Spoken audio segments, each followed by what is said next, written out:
December 24th, 2019.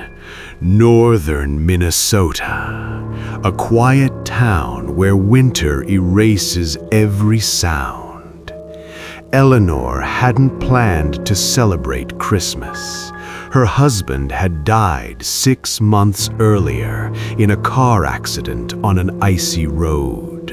Her daughter was serving overseas. The house felt too big and too empty, but she stayed. Hotels were even worse.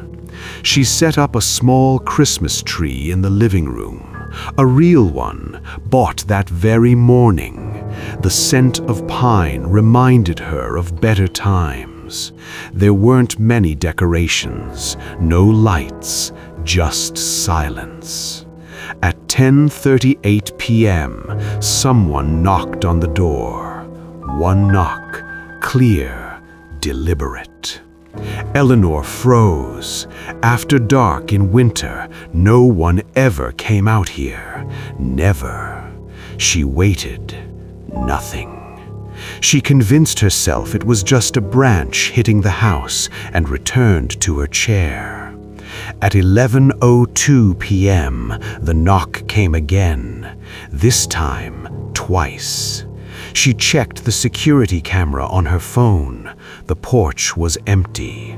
The snow lay smooth and untouched.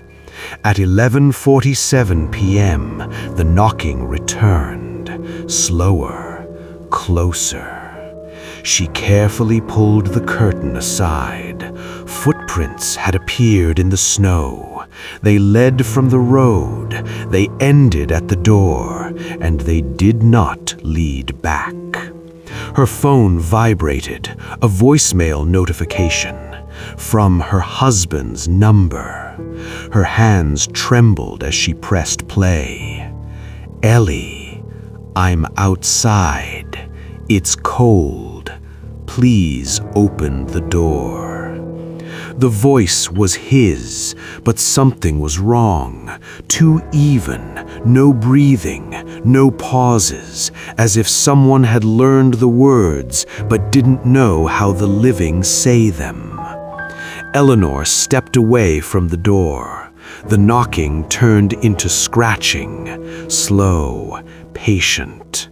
The Christmas tree swayed slightly, though there was no wind. Pine needles fell onto the floor, one by one. She locked herself in the bedroom and called the police. The connection dropped 3 times. The scratching continued until morning. When officers arrived at dawn, Eleanor was found alive. She sat on the bed, staring at the wall. She didn't say a single word. There were no signs of forced entry, no footprints in the snow, but the doorknob was covered in deep scratches on the outside. In spring, Eleanor sold the house. She never celebrated Christmas again, and she never opens the door after dark, because